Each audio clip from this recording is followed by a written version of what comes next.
Te és én csillagokból vagyunk. Az emberi test legfontosabb anyagai, mint a kálcium, a nitrogén, a hidrogén, a foszfor, a vas, az oxigén, mind-mind nagyon-nagyon régen, nagyon-nagyon messze felrobbant csillagokból származik.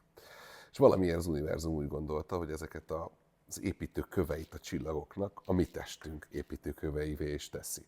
Egyrészt szerintem az a tény, hogy mindannyian csillagokból származunk, feljogosít arra minket, hogy ragyogjunk.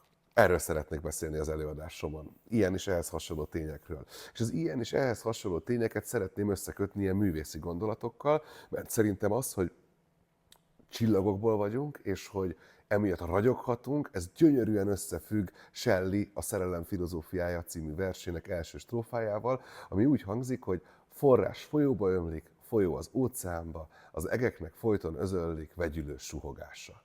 Magány sehol. Isteni jel és rend, hogy minden tünemény keveredjék valamivel. Miért ne veled én?